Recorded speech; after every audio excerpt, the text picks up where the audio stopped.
concerns about his constituents, he should come in, meet with me and with them to get his constituents online, because that's how they'll seize the opportunities of the future. We now come to Prime Minister's questions. I call Dr. Luke Evans. Number one, Mr. Speaker. Prime Minister. Mr. Speaker, can I start by expressing our sincere condolences to His Majesty the King and the royal family on the death of Her Royal Highness, the Duchess of Kent. Her life was filled with compassion and dignity. She dutifully supported our late Queen Elizabeth II, comforted the runner-up at Wimbledon, and worked anonymously as a music teacher in Hull, typical of her unassuming nature and human touch. Our thoughts, and I'm sure the whole House's thoughts, are with His Royal Highness the Duke of Kent, his family, and all those whose lives she touched.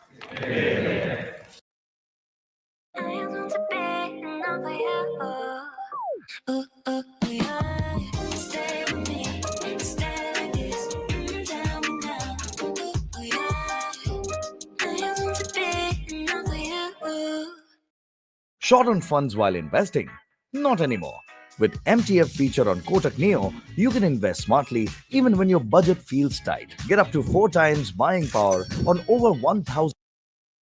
Mr. Speaker, turning to other events, I condemn the strikes that Israel carried out in Doha yesterday. They violate Qatar's sovereignty. They do nothing to secure the peace that the UK and so many of our allies are committed to. I spoke to the Emir of Qatar last night, soon after the attack, to convey our support and solidarity. He was crystal clear that notwithstanding the attacks, he would continue to work on a diplomatic solution to achieve a ceasefire and a two-state outcome. He and I are on the same mind on this, Mr. Speaker. That is why I met President Abbas on Monday and why I will meet President Herzog later on today. I will be absolutely clear that we condemn Israel's action. I will also be clear that restrictions on aid must be lifted, the offensive in Gaza must stop, and settlement building must cease. But, Mr. Speaker, however difficult, the UK will not walk away from a diplomatic solution. We will negotiate and we will strain every sinew, because that is the only way to get the hostages out, to get aid in, and to stop the killing. Mr. Speaker, last night Russia launched drones into Poland in an unprecedented attack. I've been in touch with the Polish Prime Minister this morning to make clear our support for Poland. We will stand firm in our support for Ukraine. With our partners and through our leadership of the coalition willing, we will continue to ramp up the pressure on Putin until there's a just and lasting peace. Mr. Speaker, this morning I had meetings with ministerial colleagues and others. In addition to my duties in this House, I shall have further such meetings later today. Just to say to the House, I've sent a letter on behalf of Parliament, a letter of condolence to the royal family on behalf of the sad news of the Duchess of Kent. Right, let us come back to Dr. Luke Evans. Here, 1 year on, the country's seen a Transport Secretary resign over fraud, an anti-corruption minister investigated for corruption, a homelessness minister make tenants homeless, and a housing secretary not pay tax on her second house. Prime Minister, we've also had a Prime Minister who accepted more freebies than any other MP in the last Parliament. Is this the integrity he meant when he came to government? Well, Mr. Speaker, here's the difference. I strengthened the ministerial code. I strengthened the independent advisor. The Deputy Prime Minister referred herself to the advisor. It was a clear finding, and she did the right thing. Mr. Speaker, contrast that with the Shadow Foreign Secretary. She was found to have broken the code under the last government. What did the Prime Minister do then, Mr. Speaker? He ignored that. There was a resignation, but that was the resignation of the advisor, not the person who's found to have breached the code. And she still sits on their front bench. That is the difference. Thank you, Mr. Speaker. After almost 2 decades of the SNP and 14 years of the Tories, Kirkcaldy High Street has been in a state of Won't be in this chamber.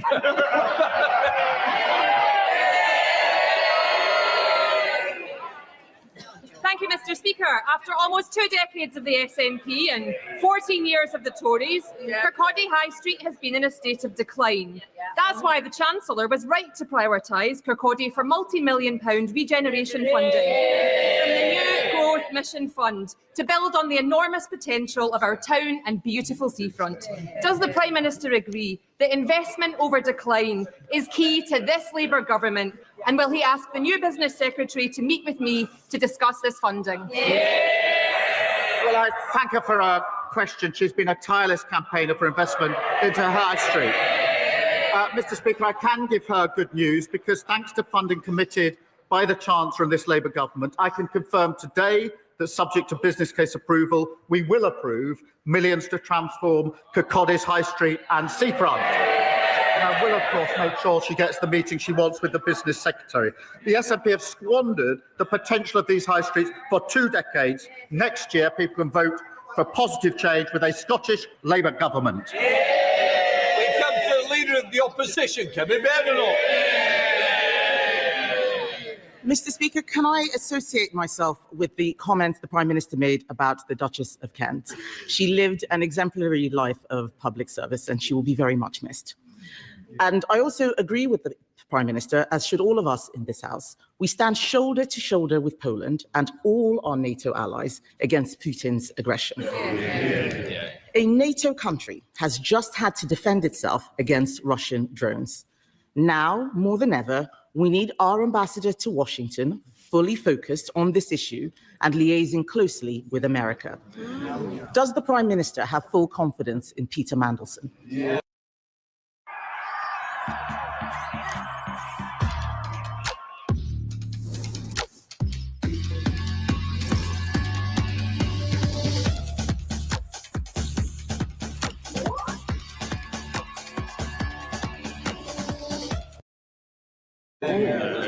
Mr. Speaker, let me start by saying the victims of Epstein are the forefront of our minds.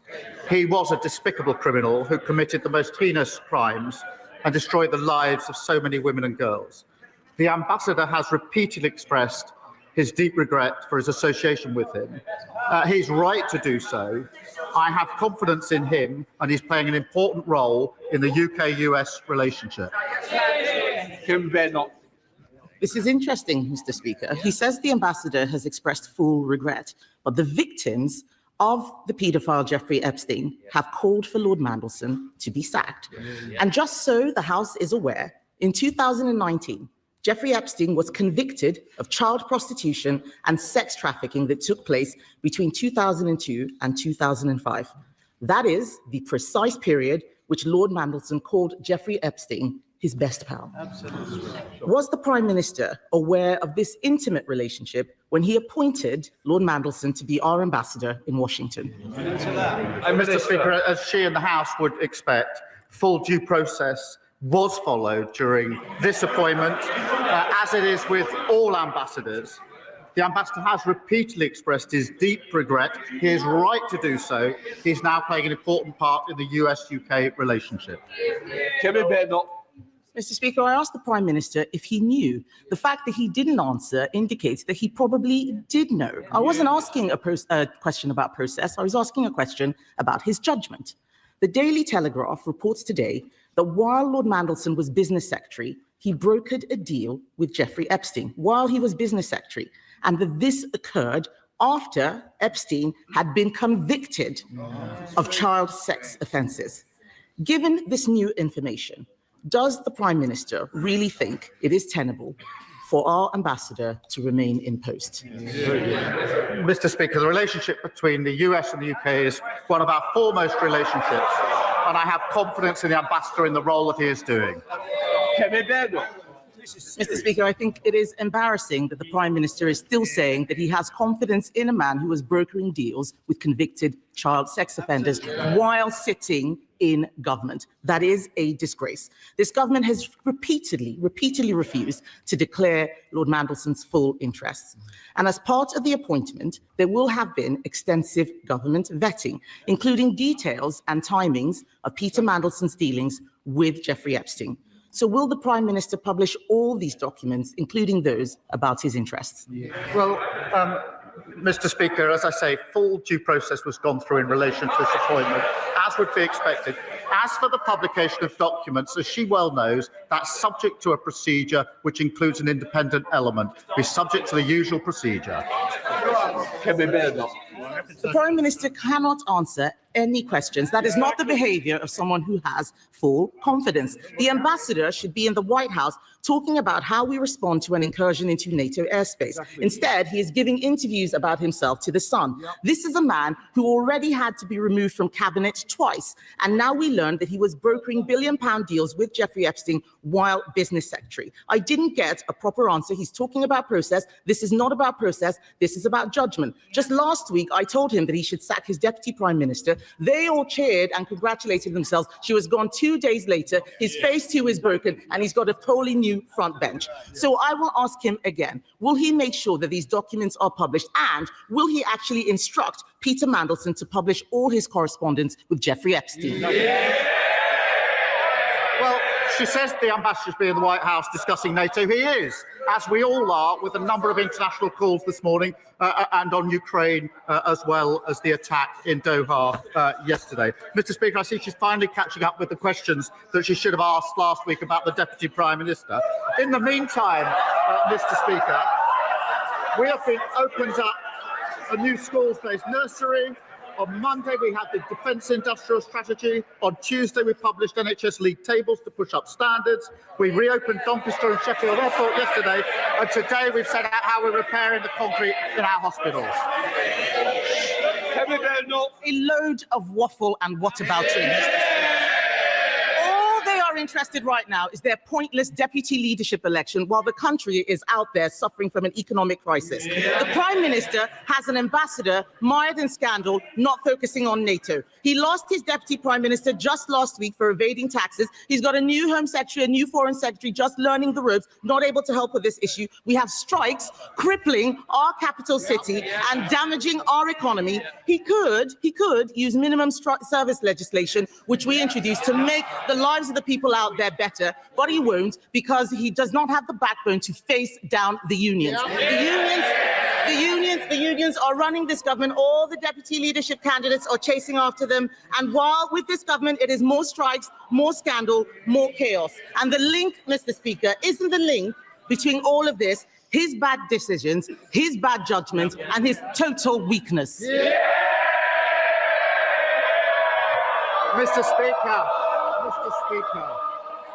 Mr. Speaker, our deputy leader contest started this week and ends on the 25th of October. Their leadership contest has been going on for months and will continue for a very long time. And all this noise from the arsonists whilst we're putting out the fires that they left behind. Interest rates and waiting lists, Mr. Speaker, down. Wages, investment and deportations up. And now we're stepping up defence spending, creating new jobs, driving up standards in our NHS and rebuilding our crumbling schools and hospitals. This is a government of patriots fighting for working people. Thank you, Mr. Speaker. This Labour government is getting our NHS back on its feet with 20,000 fewer patients on waiting lists at my local trust since the election. But there is still more to do, including making it easier to see a GP. So can the Prime Minister set out how this government will give my constituents in East Worthing and Shoreham access to the healthcare that they deserve? Well, Mr. Speaker, I'm very pleased we've made progress on the NHS. We promised 2 million extra appointments in the first year of a Labour government. We've delivered not 2, not 3, but over 4 million extra appointments, with 2,000 extra GPs and clearing up the dangerous rat in our hospitals. The National League tables, Mr. Speaker, that we published this week will make sure that investment goes where it's needed most And our 10-year health plan will see neighbourhood health centres in every community to treat patients closer to home. There's more to do, but we've made a lot of progress. Sir Ed Davey, Leader of the Liberal Democrats. Thank you, Mr. Speaker. Can I join the Prime Minister in sending our condolences to His Majesty and the royal family on the death of the Duchess of Kent? And can I echo the Prime Minister's condemnation of Netanyahu's attacks on Qatar? These are not the actions of a leader truly focused on getting hostages home. And I hope the Prime Minister will say that directly to President Herzog later today. On Suicide Prevention Day, Mr. Speaker, can I thank all working to prevent suicides, from professionals to charities like the Samaritans. Mr. Speaker, when I talk to parents of disabled children, there's one complaint about government that comes up time and again. All the hoops they must jump through, from EHCPs to the DWP to HMRC. Caring is exhausting enough without all the forms and rules that show no understanding of the realities of life as a carer. Something Emily and I know well. It's something that our former Deputy Prime Minister brought attention to last week. So will the Prime Minister work with carers across this House to overhaul systems for family carers so government works much better for people looking after their loved ones? Well, I do agree with him. There are too many hurdles and too many hoops that have to be gone through, and that's why we're simplifying the system. And we will, of course, work across the House with all those who want to achieve that outcome. Can I also just thank those dealing with suicide prevention? I think probably everybody in this House knows someone who has taken their life, and it touches all of us, and we must do everything we can together to prevent suicide. Sir Ed Davey. Moving on, Mr. Speaker, as the Leader of the Opposition said, Lord Mandelson has admitted to continuing his relationship long after Epstein was convicted, and that there are more embarrassing details we don't yet know. Mr. Speaker, people will be surprised by the Prime Minister giving Ambassador Mandelson such strong support today. So can he tell the House, has the Prime Minister asked the Ambassador what other compromising material the Trump administration might have on him as he leads Britain's negotiations with the White House? Well, Mr. Speaker, as I've made clear to the House, a full due process was gone through when the appointment was made.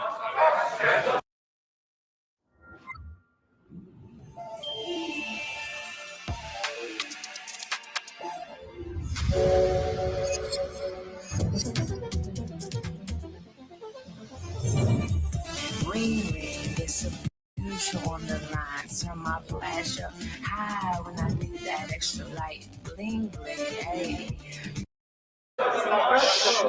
George Newbury. Thank you, Mr. Speaker. My constituent Connor Edwards lives with Ehlers-Danlos syndrome and craniocervical instability, which in his words means his head is slowly falling off his body. Having once enjoyed fishing and mountain biking, at the age of 30, Connor's now largely bedbound and says his condition has destroyed his quality of life.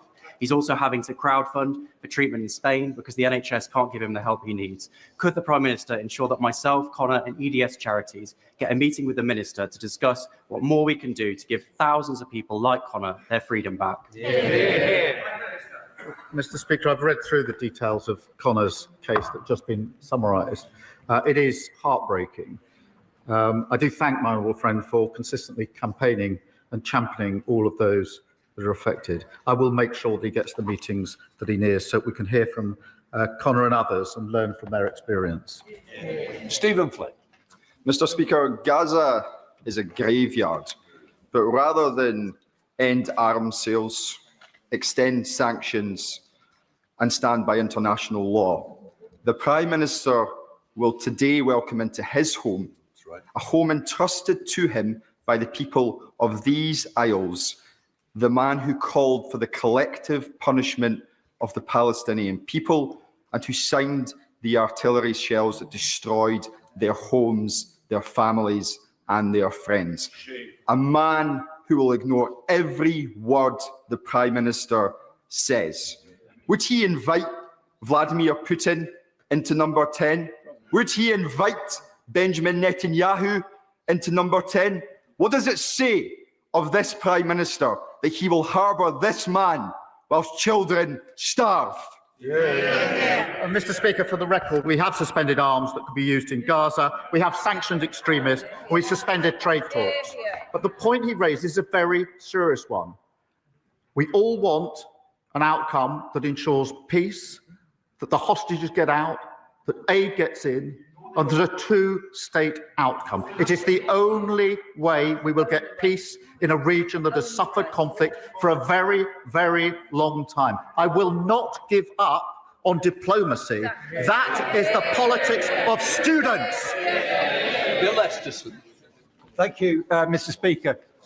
Let's talk about fracking. It contaminates the water table. It causes air pollution. The test drilling in Lancashire led to earthquakes. So will the Prime Minister stand up to the climate deniers? Will he ban fracking once and for all? And does he agree that those who are backing it are supporting fracking stupid reform? Mr. Speaker, we will ban fracking for good. And let's be absolutely clear, the biggest risk to energy prices is staying hooked onto volatile international fossil fuel markets. And in stark contrast to reform, they're ignoring local communities, they're putting green jobs and investment at risk, and committing to higher bills by warning renewable companies not to invest. That is shocking. Simon Hall. Thank you, Mr. Speaker. A few short weeks ago, a constituent of mine died in a tragic fire at the Lady Bailey Residential Park in Winterbourne, Whitechurch. That was attended by 50 Dorset and Wiltshire firefighters and others. This summer alone, 900 grassland, woodland and crop fires have equalled the busiest year on record for that fire service. I extend my thanks to all of them for all that they do. He will be aware that rural funding is always an issue, and the funding of the delivery of rural services is always a challenge. Would he arrange for a meeting with the relevant minister at the Home Office for the senior officials at that fire service and me to meet to discuss the needs of our rural area to ensure that my constituents and those across the counties of Dorset and Wiltshire are kept as safe as they possibly can be? Can I say I'm very sorry to hear about the particular case that he raises, and I'm sure the thoughts of the whole House with the friends and family of the constituent that he's referenced. And our thoughts are actually with all of those affected, particularly farmers, and I want to join him in thanking our firefighters who've worked tirelessly to keep people safe. We have provided Dorset and Wiltshire Fire and Rescue Authority with an increased budget of almost £75 million, but I will make sure that he gets the meeting that he asks for to ensure that we can properly support our firefighters and protect our farmland. John Trickett. Thank you, sir. And this morning I spoke to the parents of a young man who's unemployed in my constituency. There are 20 people on the dole in my area for every job that's been advertised. Unemployment is a personal crisis and a social crisis. Will the Prime Minister join with me in reminding the House that unemployment is not a price worth paying, which the opposition party clearly believes? And will the Prime Minister indicate that he will break with the failed economic orthodoxy which suggests that such a thing is true? Mr. Speaker, I'm pleased that the employment rate is up, inactivity is down, and we've created over 380,000 jobs since we've been in power. Mr. Speaker, going further, as a proud Yorkshire man, he will know and he will welcome the reopening of Doncaster Sheffield Airport just yesterday, made possible by the decisions that we've made. That's a Labour mayor working with a Labour government to create jobs across the country. इतना बड़ा security breach, इस पे fingerprints भी मिले हैं। Forensics, zoom in, witness कह रहा था कल रात तक सब नॉर्मल था। तो फिर हमारे रिस्टा पे ये टच वाला स्क्रीन आया कहाँ से? रातों रात कुछ तो हुआ है। अरे एजेंट्स, रिस्टा में सॉफ्टवेयर अपडेट से टच स्क्रीन अनलॉक हुआ है। पुराने रिस्टा में नया टच स्क्रीन। हाँ, अब एथर रिस्टा में है टच स्क्रीन, क्योंकि हर सॉफ्टवेयर अपडेट के साथ अपना रिस्टा और भी बेटर होता रहेगा।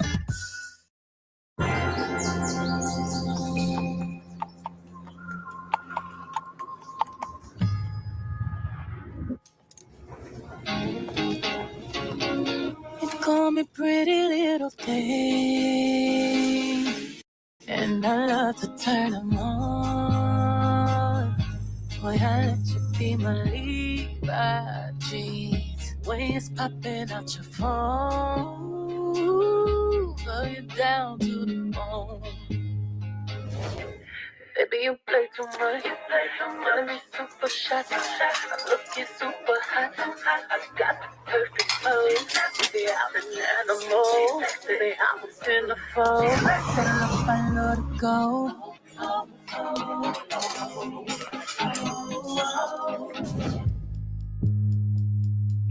Baby, let me rattle that snake with my venom. Denim on denim on denim on denim. Give you high fashion in a simple white tee. Give you these blues, it's in my jeans. On my sister on cellular steam. Got light shining through the in-between. God got settled his leather seats. Give me a sexy little thing. Snap a picture, bring it on. Know you wish you were my Levi's jeans. When it's popping out your phone, girl, you're down to the bone. Mr. Speaker, 51 Israeli arms companies are exhibiting at the DSEI Arms Fair in London this week. Some of them even boast that their products are battle tested. We all know what that means, used to kill men, women and children. So this government often asks us what more we expect them to do when it comes to Gaza. Here's one.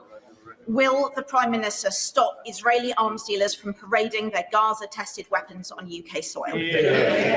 Mr. Speaker, we have very clear and strict rules in relation to this, and we have taken action in relation to arms sales.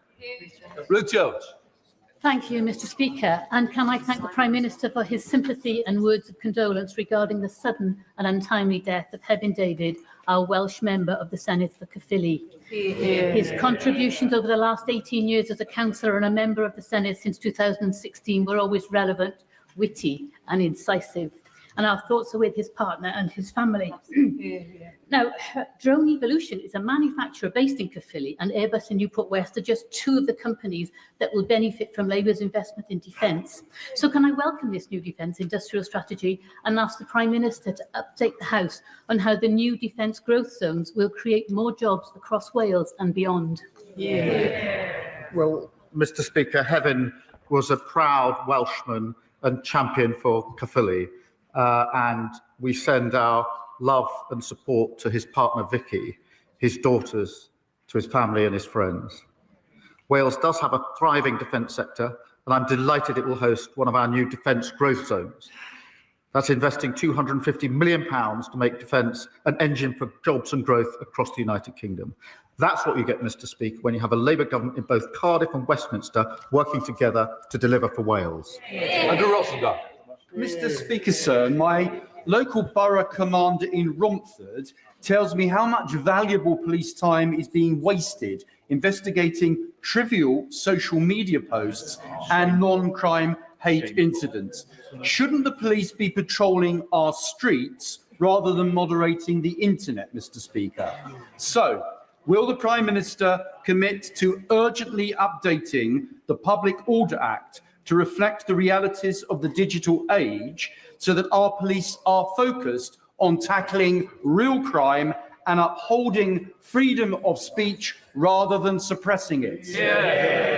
Well, Mr. Speaker, I've been clear on a number of occasions. I do want the police to concentrate on serious crime and on crime that matters most to our communities in each of our constituencies. I've said that before and I'll say it again today. Adam Jogi. Thank you very much.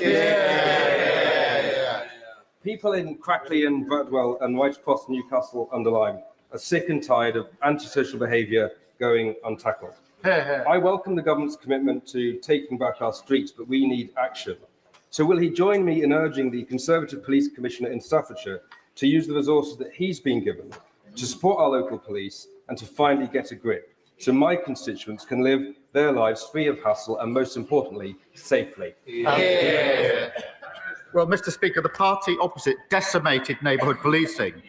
People should feel safe in their communities, and that's exactly why I've committed to putting 13,000 additional police personnel back in our town centres and communities. That means, Mr. Speaker, there'll be a named police officer in every community, armed with tough new respect orders to break up antisocial behaviour. And these powers are contained in our crime and policing bill, which the party opposite and Reform voted against. Mark Richard. His Majesty's Prison Stoke Heath in Shropshire has seen 6 deaths in custody in less than 2 years. That is above the national average. Will the Prime Minister join me in calling upon the Ministry of Justice to ensure that there are enough resources and the right governance is in place at Stoke Heath? The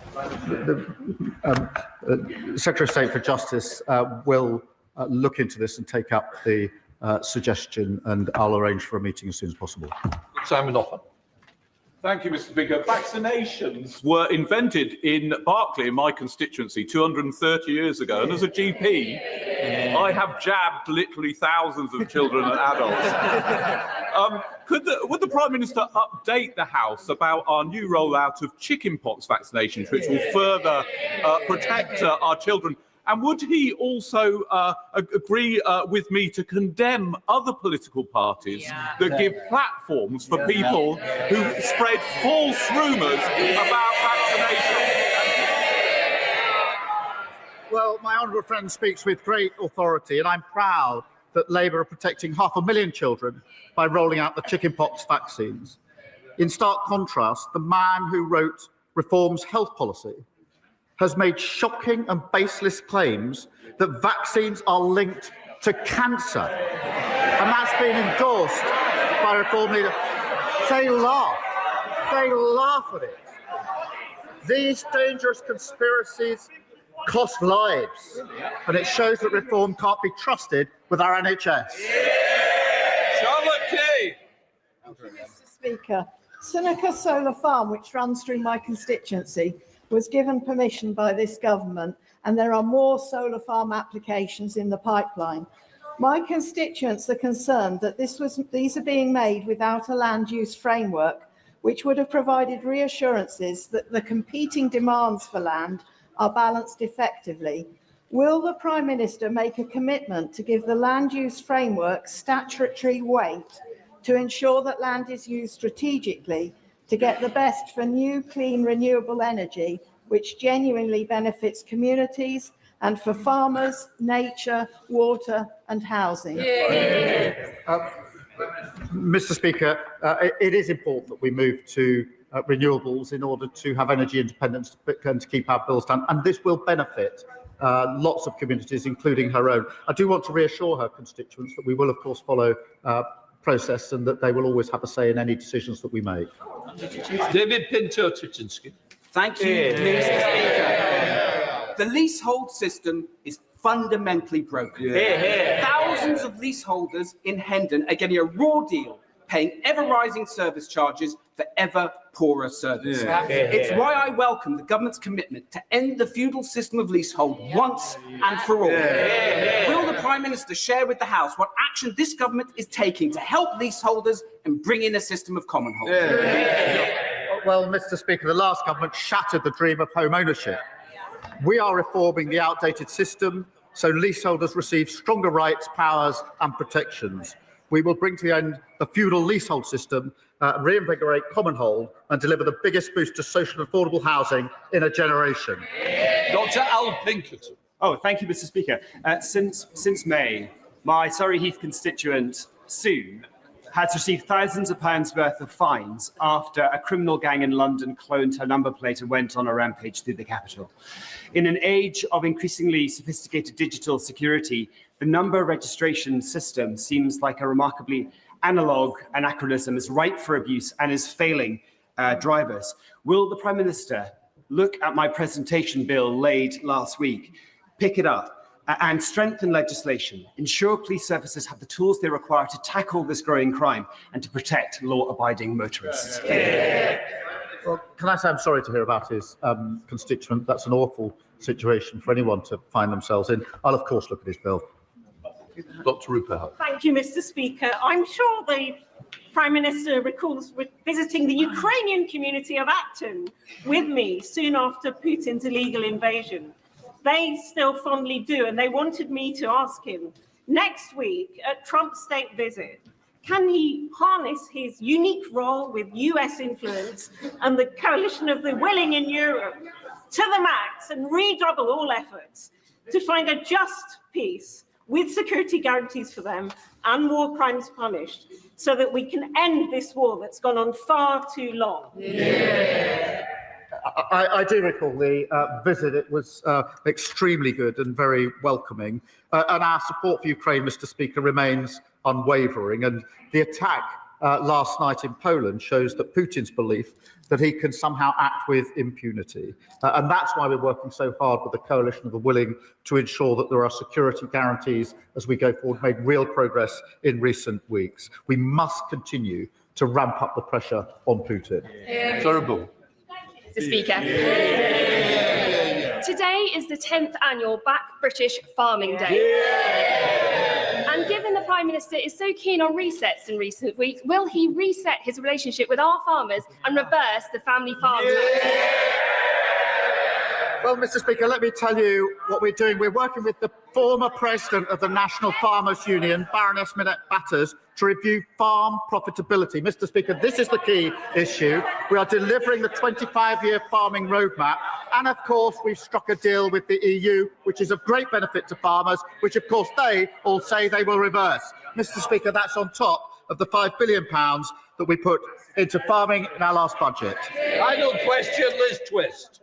Thank you. Thank you, Mr. Speaker. Today is World Suicide Prevention Day. It can be scary to talk about suicide, but we need to. So many of our constituents will know or love someone who has taken their own life, or they may have suicidal thoughts themselves. But suicide is not inevitable, it's preventable, and everyone has a role to play in saving lives. So will the Prime Minister reaffirm this government's commitment to preventing deaths by suicide and say how the government is tackling?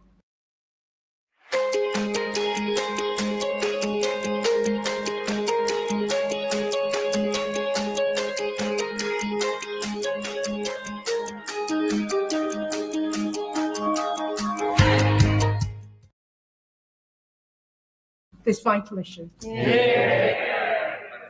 Mr. Speaker, can I start by thanking her and paying tribute to her for her work as my PPS for the last 14 months. She has worked tirelessly with huge commitment and respect across the whole of this House.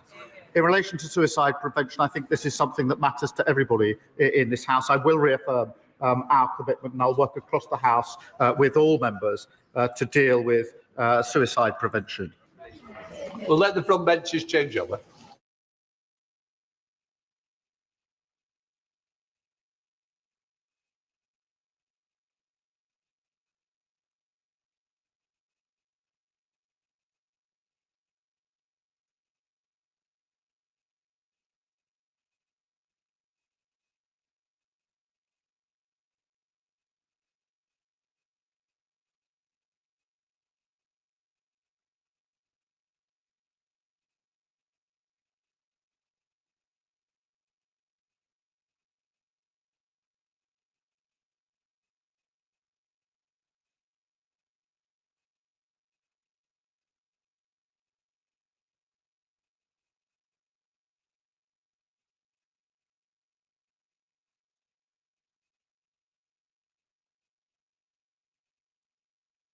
We now come to the urgent question. Callum Miller.